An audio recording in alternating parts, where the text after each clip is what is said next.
let's talk about something we all do: carrying the weight of other people's judgments. It's this heavy burden, right? Well, in this explainer, we're going to break down why we even pick it up in the first place and, more importantly, how to finally put it down for good. You know that feeling, right? Someone says some small throwaway comment and it just sticks. It replays in your mind over and over, sometimes for days. It's this quiet but incredibly powerful drain on our energy, and today we're going to figure out exactly why that happens. All right, so let's get right into the why, because this isn't about being weak or, too sensitive. Nope. There are some very real, very deep psychological reasons that make us so vulnerable to internalizing what other people think about us. At our absolute core, we are social creatures. It's just how we're built. Caring about what others think isn't some kind of flaw. It's actually a survival mechanism that's been wired into us for thousands and thousands of years. And it really all boils down to two key concepts. First up, there's what's called social conditioning. I mean, think about it. From the time we're little kids, we learn that getting approval from our parents, teachers, our friends, it feels good. Because on a primal level, it means we're safe, that we belong to the tribe. So naturally, when we sense disapproval, our nervous system can actually interpret that as a threat. And here's the second piece of the puzzle, and this one is huge. A comment is most powerful when it hooks right into a secret fear or an insecurity we already have. So if you secretly worry you're not creative enough, a single critique can feel like definitive proof. See, it's not really the comment itself, it's that it validates our own inner critic. That's what gives it so much power. Okay, so now let's geek out for a second and look at the neuroscience of all this, because it turns out our brains have this little built-in bias that makes this whole process even trickier to manage. Our brains basically have a negativity bias. The best way to think of it is like this. Negative feedback is like Velcro. It just sticks, it grips, and we can't stop replaying it. But positive comments, they're like Teflon. They just slide right off.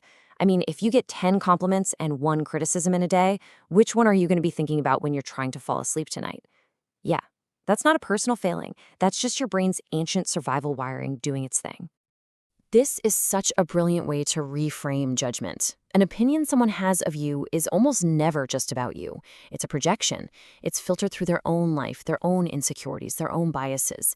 It's like they're showing you a reflection in a mirror that's just covered in their own fingerprints. It's all distorted. So you have to remember, their smudged reflection is not your reality. So we get why it happens now, but what's the actual cost of living this way? What's the price we pay? Because its invisible weight, it has real-world consequences that can seriously hold us back. And the costs are very real. First off, it just chips away at your sense of self. When you spend all your time collecting everyone else's opinions, your own voice gets totally drowned out. Second, it leads to this massive decision fatigue. I mean, constantly worrying what will they think burns an incredible amount of mental energy. And finally, it just creates this low-grade, constant anxiety, like you're carrying an invisible backpack full of rocks everywhere you go. And this just illustrates the ultimate price we paid perfectly. When you let what other people think dictate your self-worth, it's like you're handing the string of a fragile balloon to every single person you meet. Sure, some might lift it up, but others can deflate it with just one careless word. You're literally giving away the control over your own confidence. Okay, so that was the problem. A little heavy, I know. But now let's pivot to the solution. Because the good news is we can absolutely reclaim our own narrative. It's not about trying to not care, because that's impossible. It's about learning the skill of psychological detachment. So here it is, your practical toolkit for detachment. It's a 4-step process. First, we're going to create some immediate mental space. Then we'll ground ourselves in what actually matters to us. After that, we reframe the feedback. And finally, we reset our physical stress response. Let's take a closer look. You know, that first step, name the opinion, separate the self, it actually has a formal name in psychology. It's called cognitive distancing. It's the simple but really profound practice of just saying, okay, that's a thought, or that is their perspective, instead of automatically thinking, that is me. You're just observing the opinion from a distance, without letting it become you. Oh man, I love this metaphor because it just captures the goal perfectly. Look, you can't stop clouds from appearing in the sky, right? Just like you can't stop opinions from coming your way, but you can remember that you are not the cloud. You are the sky. You can just watch them pass by without letting them define your weather. And at the end of the day, this is the ultimate takeaway. You have the power here. You are the gatekeeper of your own mind.